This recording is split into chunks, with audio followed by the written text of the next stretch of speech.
मुल्तान की पुरसुकून फिजा में शायद कोई आम शख्स सोच भी न सके कि एक 51 साल पुरानी फैक्ट्री शहर की सांसों में क्या जहर घोल रही है।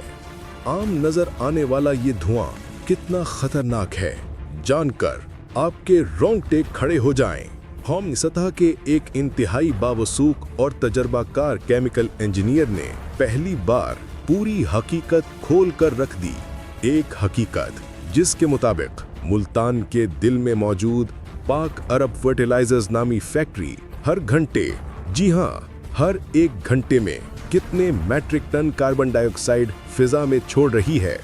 वो गैस जो आलमी माहिरीन के मुताबिक ग्लोबल वार्मिंग को तेज तरीन रफ्तार से बढ़ा रही है। और इससे भी ज्यादा हैरानकुन बल्कि हौलनाक इंकशाफ ये कि निजकारी के बाद न सिर्फ इस इखराज को कंट्रोल नहीं किया जा रहा, बल्कि मुबैना तौर पर इस आलूदगी को छुपाकर बैनुल अक़वामी कार्बन ट्रेड मुआहिदों से भारी रकूम भी हासिल की जा रही हैं। ये वो सवाल है जिसने मुल्तान की फिजा पर एक खामोश खतरा लटका रखा है।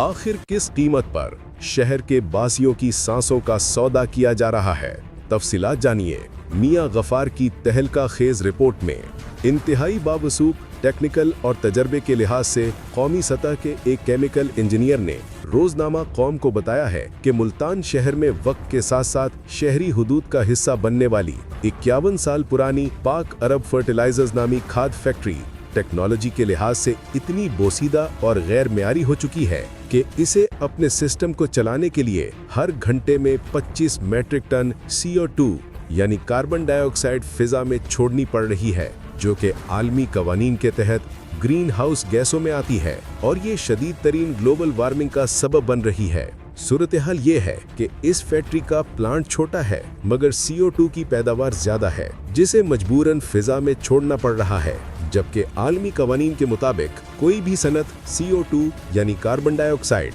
NO2 यानी नाइट्रोजन डाइऑक्साइड एक मखसूस मिकदार से ज्यादा फिजा में खारिज नहीं कर सकती। और जब तक पाक अरब फर्टिलाइजर्स हुकूमत के कंट्रोल में थी तब तक इसका खास ख्याल रखा जाता था और प्रोडक्शन कंट्रोल में रखी जाती थी, मगर अब निजकारी के बाद इस बात का ख्याल नहीं रखा जा रहा, बल्कि इंतहाई हैरान कुन अम्र ये है कि पाक अरब फर्टिलाइजर्स की इंतजामिया इसे कंट्रोल करने के दावे के साथ बाज़ दीगर ममालिक की फर्टिलाइजर फैक्ट्रियों के साथ बाहमी मुआहिदे के तहत मुबैना तौर पर अच्छी खासी रकम भी ले रही है। और इस तरह के मुआहिदों को कार्बन ट्रेड का नाम दिया जाता है। और ऐसे मुआहिदों के तहत ग्लोबल वार्मिंग के कंट्रोल की आड़ में अगर कोई खाद बनाने वाली फैक्ट्री ज्यादा प्रोडक्शन लेना चाहे तो पाकिस्तान समेत दीगर ममालिक में इस तरह की फैक्ट्रियों को अरबों रुपए सालाना देना पड़ते हैं ताकि मज़कूरा ममालिक अपनी प्रोडक्शन कंट्रोल में रखें, और ये मुआवजा भी उन्हें अरबों रुपए देना पड़ता है। दुनिया के तरक्की पजीर ममालिक में ऐसी सनतें मौजूद हैं